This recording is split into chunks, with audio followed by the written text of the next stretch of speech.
Bonjour à tous et bienvenue à la nouvelle émission de cet automne de TV Témis. Un jeu, un quiz, Témiscamingue le quiz. C'est une émission qui nous fera découvrir qui connaît le mieux l'histoire de notre beau coin de pays. Puis on a ici la chance d'avoir avec nous deux participants durant l'émission d'aujourd'hui qui se disputeront les honneurs du quiz. Je vous les présente à l'instant. Julie Larochelle. Bonjour. Et Philippe Doherty. Bonjour. Oui, bonjour à vous deux. Merci Bonjour, d'être Denis. là avec nous. Merci Et de puis, l'invitation. je suis un peu curieux, hein, Julie. Vous êtes de quel endroit? À Gig. À Gig. Et puis, qu'est-ce qui vous a amené à participer au quiz aujourd'hui? Au fond, c'est une collègue qui m'en a parlé parce que je suis une petite passionnée du Témis. Là. OK. Je suis quelqu'un qui est revenu en région, là, ça fait 3 ans. Puis au fond, mon amour du Témis ne fait que grandir. Fait qu'elle me trouve bien drôle là-dedans. Puis elle me dit, je pense que ce serait bon pour toi puis pour nous. Là. Oui, c'est bon. Fait que merci beaucoup d'être là. Philippe Doherty. Moi, ça a été des pressions de l'entourage, en quelque part, et une grande affection pour le Témiscamingue depuis nombre d'années. Donc, c'est ce qui fait que. Et une passion pour l'histoire, bien entendu. Donc, c'est ce qui motive la présence. Oui, merci beaucoup. Dans le jeu d'aujourd'hui, il y aura des questions dans différentes catégories, sous différents thèmes. La colonisation, les municipalités, les réserves, les hommes et les femmes qui ont bâti notre région, l'éducation, la vie d'autrefois. Ça et encore bien plus parce que des histoires au Témiscamingue, il y en a. Je vous rappelle que chaque question régulière donne droit à 1 point. Les questions spéciales valent 2 points et la question bonnie vaut 3 points. Il n'y a pas dans les pointages, si on se trompe de réponse, il n'y a pas de déduction suite à une erreur qui fait un moins 2 ou quoi que ce soit. Les points s'accumulent simplement. Le gagnant de ce match se qualifiera pour un match de la demi-finale et qui sait, peut-être se rendra-t-il à notre grande finale. Intéressant quand même parce qu'on a des prix. On a des participants, des gens qui nous appuient et qui nous soutiennent par des commandites au quiz auquel vous allez assister. On a donc des cadeaux du Rift, des laissez-passer cinéma et des billets pour aller voir Catherine Levac. On a 50 $ de chez Logitème à Ville-Marie, 100 $ de Linnen Rouge, 500 $ de chez Bonanza Furniture, ainsi que des cadeaux de la Société d'histoire du Témiscamingue et de TV Témis. C'est les deux partenaires dans la création de ce quiz. Fait que là-dessus, on va commencer bientôt les questions. Fait que je vais vous demander de valider vos boutons, simplement pour savoir que le tout fonctionne bien. Je vous demande d'essayer. Tout va bien. Monsieur Doherty, vous avez la voix la plus aiguë. On s'en souviendra. C'est rare. Et c'est parti.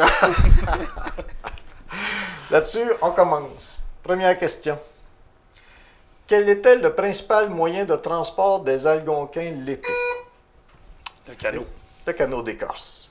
On avait aussi comme option à pied à travers les bois et à la nage. À la nage, à traverser le lac Témiscamingue quand même. Mais, Risqué. bonne réponse, oui, il y a de la houle de temps en temps. Le canot d'écorce.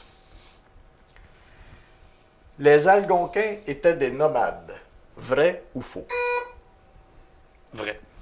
C'est vrai.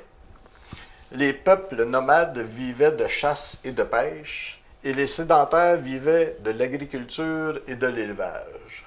Je suis toujours surpris quand j'entends « et de l'élevage ». On ne s'imagine pas agriculteurs, les peuples, les peuples autochtones. Les peuples sédentaires étaient davantage ceux les Iroquois, donc les Mohawks et compagnie, qui étaient un peu plus dans le sud de la province. OK. Mais puis, était de l'agriculture. Oui. OK. Oui. Quand a-t-on déménagé de la mission Saint-Claude à la baie des Pères? A. En 1910. B. En 1886. Ou C. En 1756. Philippe? Je dirais 1886, mais c'est davantage l'établissement du frère Moffett à partir de 1886. C'est la bonne réponse. C'est, excusez-moi, moi puis l'histoire, j'espère être un bon animateur parce que c'est pas mal les qualités que je pourrais avoir. En quelle année Monseigneur Gig et Monseigneur Fabre ont-ils accordé la permission d'établir une mission permanente au lac Témiscamingue? A. En 1862. B. En 1932. Ou C. en 1762? Philippe. 1862. Exact. Le 27 décembre 1862, à la condition que cela n'entraîne aucune dépense pour la communauté des Oblats. Non. Je ne sais pas s'il était riche encore dans ce temps-là aussi, des fois. Peut-être. Mais il y en a une couple qui ont soutiré des petites permissions. Là, quand on connaît l'histoire, ils ont été capables de chercher de l'argent pour certains développements. Là, le père Paradis était bien bon là-dedans. Entre autres. Là. Ah oui. Et puis, merci. Ah oui, et puis je vous encourage régulièrement, si vous voulez me donner des précisions d'usage, à me les donner. Je vous remercie beaucoup. Autre question, encore avec choix de réponse. Question à 1 point. À quoi l'Institut familial prépare-t-il principalement les jeunes filles? À savoir répondre poliment à leur mari et ainsi montrer l'exemple à leurs enfants. Je dis ça tout doucement, je ne sais pas, il y a quelque chose là. À savoir faire des recettes sans gras pour la santé de leur famille, ou à bien tenir une maison et suivre l'évolution. Oui, Julie? Bien tenir la maison. À bien tenir la maison. Question numéro C. À tenir une maison, à bien suivre l'évolution des enfants, tant au point de vue scolaire que psychologique. C'était quand même une grosse école. Il y avait vraiment à l'école, ils apprenaient ça. L'Institut familial. Ah oui. OK. Il y avait. Je n'ai pas la précision de combien de nombre d'élèves ou de quoi que ce soit du genre. Ah, OK. il l'a dans le livre de la Société de l'Histoire, là, mais... OK. L'équivalent du côté masculin, c'était le cours classique, dans le fond. OK. Prochaine question. D'où provenaient les premiers arrivants de Réminier? Provenaient-ils de Joliette, de Guérin ou de New York? Je Julie. crois que c'est Guérin. Ils provenaient de Joliette. Effectivement. Les 60 premiers colons étaient originaires de Joliette et à la suggestion du gouvernement, ils venaient y améliorer leur sort. Dans mes histoires, moi, mes parents venaient de Saint-Eugène puis ils venaient de la Gaspésie.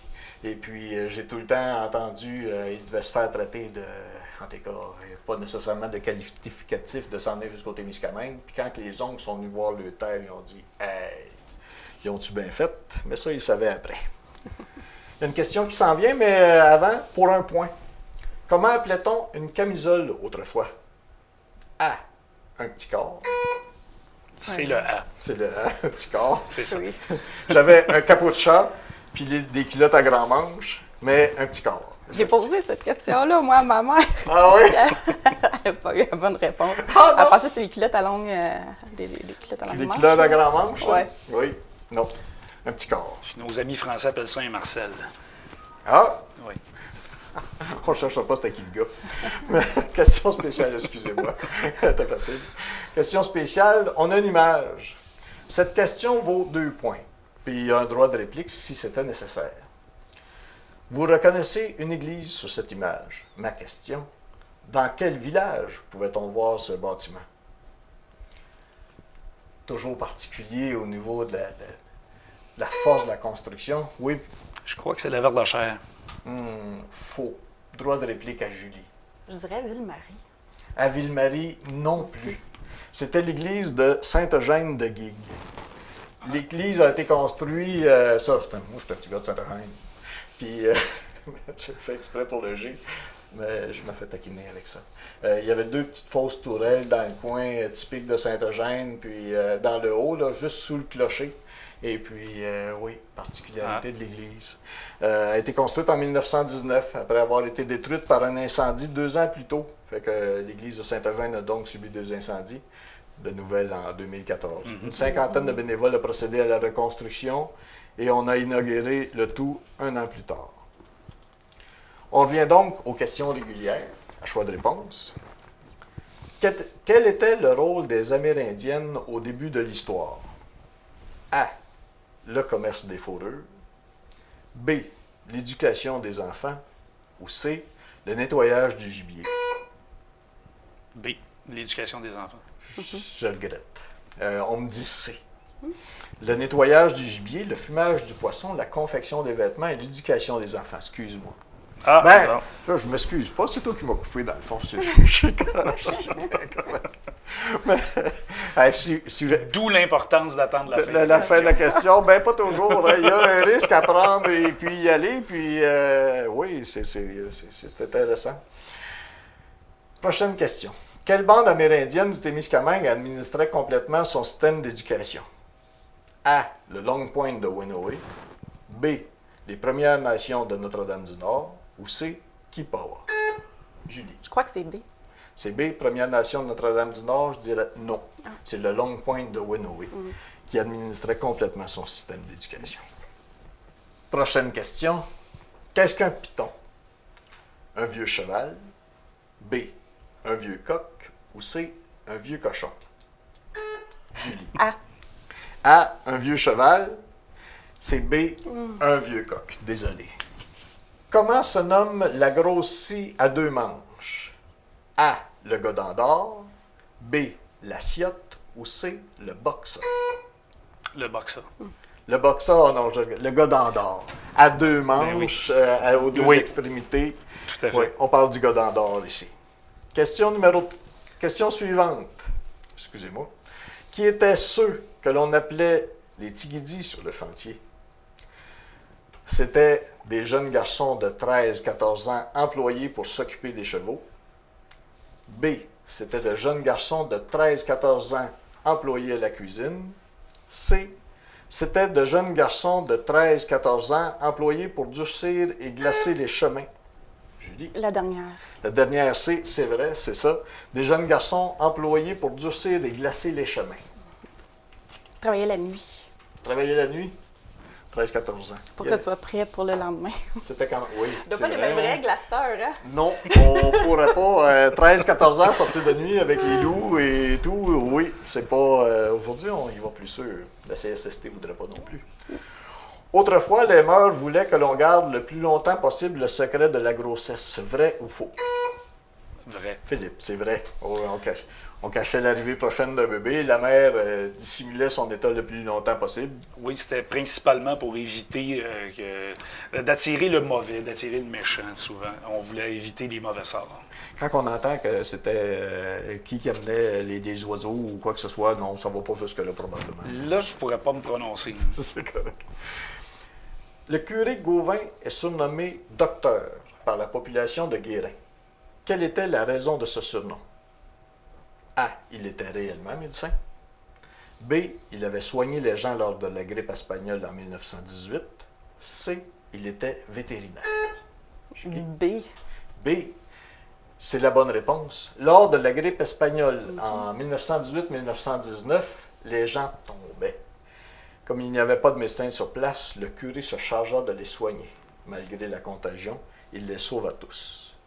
C'est sûr qu'il y a beaucoup d'histoires un peu partout au Témiscamingue en lien avec la grippe espagnole. Puis je vous invite à écouter avec moi, puis avec les gens, avec nos téléspectateurs, M. Jean-Yves Parent, président de la Société d'histoire du Témiscamingue, qui va nous donner de l'information à ce sujet.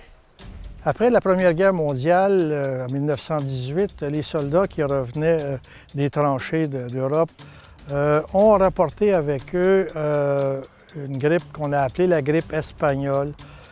C'est une pandémie qui s'est répandue à travers le monde et qui a fait, on estime, environ 100 millions de personnes qui seraient décédées. On a appelé ça la grippe espagnole parce qu'on disait qu'elle venait d'Espagne, mais dans la réalité, c'est une grippe, un virus aviaire de type H1N1 qui nous arrivait de Chine et qui s'est promené partout à travers le monde. L'hygiène et le manque de médication pour soigner les gens faisait que beaucoup mouraient. Là, surtout dans les villes, parce qu'à l'époque, comme ici au Témiscamingue, les gens vivaient isolés dans leur rang. Donc, on voyait peu de gens, donc il y avait moins de chances de se contaminer l'un l'autre. Et la grippe espagnole, ici au Témiscamingue, a fait très peu de victimes, mais il y en a eu quand même. Et une anecdote à ce sujet-là, c'est que le curé de Fugerville avait dit que si la paroisse était épargnée de cette maladie, il faudrait construire une croix sur la montagne entre Fugerville et la Tulipe. Et il a décidé à la fin de l'épidémie qu'effectivement, il n'y avait personne de sa paroisse qui était décédé, alors qu'en réalité, il y en avait une. Mais il a dit que cette personne-là n'était pas de Fugerville. Donc, pour l'anecdote. Mais la croix, elle a été construite sur la montagne et elle existe toujours. On l'appelle la croix de la grippe espagnole. Fait que merci à Jean-Yves pour nous assister là-dedans, question de ce qui s'est déjà produit au Témiscamingue. Là-dessus, je vais attirer votre attention sur un objet qu'on a eu, qui fait sourire pour diverses raisons, potentiellement. Il y a bien des possibilités avec moi-même que vous ayez des... Mais il faut faire attention. J'ai comme pas le goût de mettre mes mains proches. Là. C'est, oui, le bois, c'est usé. Et puis, d'un outil... Il a servi pas mal. Il a servi, lui. Et puis, d'où ma question à 2 points. Quelle était l'utilité de cet objet? C'est une tranche à tabac. C'est une tranche à tabac, ben oui. Ce hachoir à tabac était utilisé des 2 côtés. Hein? Lorsqu'on regarde, là, question de bien... Oui, ça l'a bien servi. On fumait, d'ailleurs, probablement assez fortement dans le temps. Et on chiquait aussi. Mon beau-père était ferblantier à Ville-Marie, puis c'était la place à Ville-Marie. Il y avait la boucane sur le bord-là de la maison, s'il vous plaît. Mais plusieurs personnes cultivaient leur tabac et se servaient du hachoir semblable pour hacher des feuilles de tabac. Donc, On peut donc procéder et vous annoncer le pointage actuel. Philippe mène avec 8 points et Julie a 3 points. Il n'y a rien qui est encore terminé. Il y a de la place au pointage. Rien n'est joué encore. Il y a de la place au pointage Pas vite encore. sur le beeper. suis pas- J'attends vraiment la fin de la question. Ah, Ouais, ben, on poursuit donc avec le bloc des 1 point avec les choix de réponse. Pour quelles raisons les Algonquins ont-ils fui le fort Témiscamingue avant l'arrivée des premiers missionnaires? A. Une épidémie de diphtérie. B. Un feu de forêt. C. La peur. Julie? je vais tenter quelque chose, je dirais B. B. Un feu de forêt. Ben non. Ils nous disent ici que c'est la peur. Le bruit s'était répandu parmi eux que les hommes de la prière venaient au poste pour punir tous les méchants. Ah, moi aussi, j'aurais fui. C'est les méchants pères. Où s'établit la première mission permanente pour évangéliser les Algonquins? A. Dans les réserves. B. Face au fort Témiscamingue à la mission Saint-Claude. B. Philippe? L'émission À Saint-Claude. la mission Saint-Claude. L'autre option était sur l'île du Collège, mais la bonne réponse, effectivement, mission Saint-Claude. Face au fort Témiscamingue. Prochaine question. En général, quelles étaient les exigences pour être ménagère du curé? A. Avoir moins de 20 ans, une vie exemplaire et être célibataire ou veuve. B. Avoir plus de 40 ans, une vie exemplaire et être célibataire ou veuve. C. Avoir moins de 30 ans, une vie exemplaire et être... B. B. B étant la bonne réponse, en général, une ménagère de curé devait avoir plus de 40 ans, être de bonne humeur, avoir une vie exemplaire, un passé sans reproche, célibataire ou veuve. La majorité des exploitants agricoles occupaient un 2e emploi. Lequel? A. Mineur. B. Cuisinier. C. Bûcheron. Philippe. C. Bûcheron. Bûcheron, oui, c'était un bûcheron. Les chantiers et tout ça. L'hiver sur les chantiers comme bûcheron, l'été sur les terres comme Agricole. Les agriculteur. gars partent tellement Ouais. longtemps. C'est là que ça prenait des petits guidis. C'est là que c'était en plein ça. Dans nos familles, moi j'ai Guiroli, mais ça c'est une autre histoire. Nommez les 2 premiers cantons à être colonisés. A. Les cantons Laverlechère et Guigues. B. Les cantons Duhamel et Fabre. C. Les cantons Duhamel et Guigues. Julie. C. C. Les cantons Duhamel et Guigues, c'est bien ça. Il y a une question spéciale qui s'en vient, mais là on va voir la dernière question de ce bloc. Question à choix de réponse, toujours, un point toujours. Dans les années 1870, j'allais dire des années 70, ça donne l'argent sacrifice aujourd'hui, mais dans les années 1870, qu'est-ce qui a facilité en grande partie le travail d'essouchage des colons du canton du Hamel? Un feu de forêt. B. Une nouvelle invention. C. L'aide financière du clergé et du frère Moffett. A. A. Un feu de forêt. Un feu de forêt. J'ai pas de détails, mais on sait que le feu de forêt est dans le canton du Hamel. Question spéciale. Question avec une image encore ici, cette fois-ci. Question vaut 2 points. Il y a droit de réplique si nécessaire aussi. Sur l'image que l'on vous présente, vous apercevez un shaft de mine. Un chevalement. Un chevalement. C'est shaft de mine. Ça ferait que c'était anglais, hein?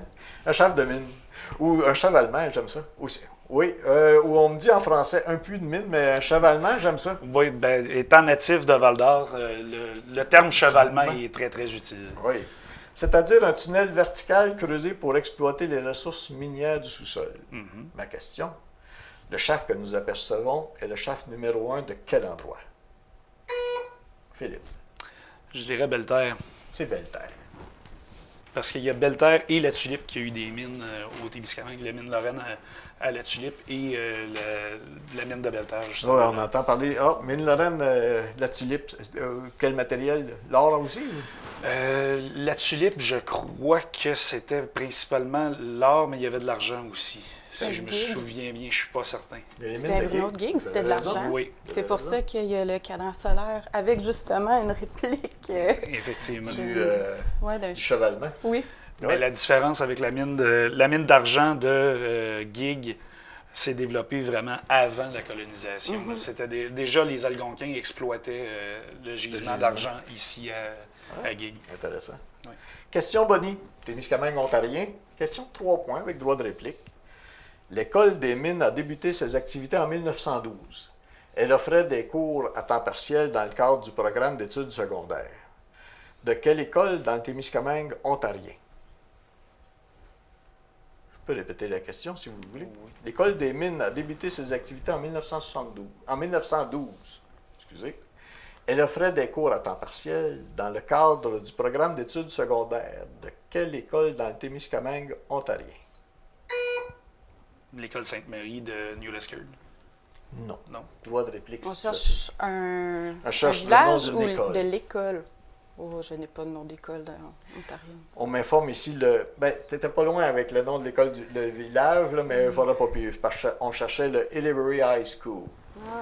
Supplément d'information, les cours qui ont été suspendus en 1943 à cause de la Deuxième Guerre mondiale et des chutes des inscriptions. Aujourd'hui, les mines de Hillsbury sont administrées par le Collège Northern. Dernier bloc de questions, 1 point par bonne réponse. Quel nom portait le bateau qui faisait la liaison entre Anglier et Moffett pour le transport du bois? Philippe. Tia Draper. C'est le Tia Draper. La municipalité de Belle-Terre était-elle une ville ou un village? Une ville, on a compté jusqu'à près de 3000 habitants à Belle-Terre. Ah, exactement, c'est le complément d'information qu'on me donne aussi. Pour avoir la statue de la ville, ça prenait 3000 habitants, il fallait que la municipalité la demande. Et chose particulière, une fois que la Commission de toponymie du Québec avait donné le titre de ville, le statut de ville à une municipalité, on ne peut pas le retirer. OK. Donc c'est pour ça que c'est encore une ville à Belle-Terre, malgré le fait qu'il Elle a diminué y a de population. beaucoup moins de population aujourd'hui. Oui. Quel désastre le barrage d'Anglier a-t-il causé le 31 août 1932? Une inondation de la voie ferrée, une panne d'électricité pendant 10 jours, ou si ça l'a inondé Montréal. Une inondation de la voie ferrée Ouais. pendant 2 jours et demi. Qu'avait de particulier le premier pont à l'entrée de Saint-Eugène-de-Guigues? A. C'était un pont de ciment. B. Un pont flottant. Ou C. Un pont d'acier. C'est un pont d'acier. C'est un pont d'acier. À l'époque, on construisait ce genre de pont pour renter l'accès au territoire. En 1917, on construisait un nouveau pont, mais qui était tellement fragile qu'un règlement municipal interdisait que les chevaux y passent. Pas très utile. Ça limitait l'accès, mettons, à la municipalité et au chemin. Plusieurs noms furent donnés pour désigner Notre-Dame-du-Nord. Lesquels? Oups. Vas-y. Tu te laisses aller. Tête du lac, Tête du lac. Rivière des 15. Il me semble que c'est les deux seuls que moi je sais. J'ai je peux pas l'accepter parce que dans mes choix de réponse, j'avais Tête du Lac et Murray City. Et puis Obadjiwan, puis toutes ces réponses. C'était Murray City portait le nom de son promoteur qui voulait créer son propre village. Tout à fait. Sur le bord du lac Témiscamingue, qui avait même son bureau de poste. Il a abandonné son projet. Dernière question du match. On arrive. Hey. Quelle municipalité fut la première à avoir une femme comme maire? A. Ville-Marie. B. Belle-Terre. C, Saint-Bruno-de-Guigue. Philippe? B, Belle-Terre. Mauvaise réponse. Ah, oui. C'est Saint-Bruno-de-Guigue. Saint-Bruno-de-Guigue. Madame Georgette Beauvais, qui a dirigé le conseil municipal. Et puis notre collaborateur, M. Jean-Yves Parent, a une capsule à ce sujet à nous présenter. On laisse aller, M. Parent, président de la Société d'histoire du Témiscamingue. Pendant de nombreuses années, les femmes n'occupaient pas beaucoup de place dans le domaine public dans toutes les régions du Québec, principalement en politique et dans le domaine financier. Ici, au Témiscamingue, la première femme élue comme mairesse fut ici à Guigue en 1985. Madame Georgette Moreau avait été élue en 1982 comme conseillère municipale et peu de temps après, elle est devenue maire suppléant. Elle a été réélue comme conseiller 2 ans plus tard, avant après ça d'occuper le poste de mairesse. À son premier mandat, elle devenait l'une des 339 femmes au Québec à occuper un poste en politique municipale. On voit qu'à cette époque, c'était vraiment quelque chose de nouveau. Oui, merci à M. Parent pour sa collaboration. Merci à la Société d'histoire. Puis je ne peux pas passer sous silence la participation de nos commanditaires, de nos partenaires de ce quiz, Bonanza Fourniture, les Dan Rouge, Services informatiques, le JTEM, le cinéma, le théâtre du Rift et la Société d'histoire du Témiscamingue. Merci à vous tous. Et puis là-dessus, je vais passer au pointage pour donner le résultat final. Philippe est le gagnant de la partie avec 17 points et Julie à 5 points. Merci à vous deux parce que le résultat ne témoigne pas toujours de la qualité. Non. Et puis, je vous remercie beaucoup de votre participation à ce quiz. Et puis, je vous souhaite une très bonne fin de soirée. Julie, vous ne repartez pas les mains vides parce qu'on a des prix aussi. Philippe, lui, il repart. Il va revenir. Il va revenir. Mais effectivement, on a des prix de la Société d'histoire avec le livre. Et puis, on a des prix aussi de TV Témis, des articles promotionnels, ballon de plage avec un pointeur de bingo et moi, j'appelle ça une poche à stress. J'en aurais besoin si je peux avoir un cadeau de TV Témis, des crayons et d'autres cadeaux de TV Témis. Merci beaucoup à vous et je vous souhaite une très bonne fin de journée. Et merci à vous, téléspectateurs qui nous suivez dans cette nouvelle émission de TV Témis. Une bonne journée à vous tous.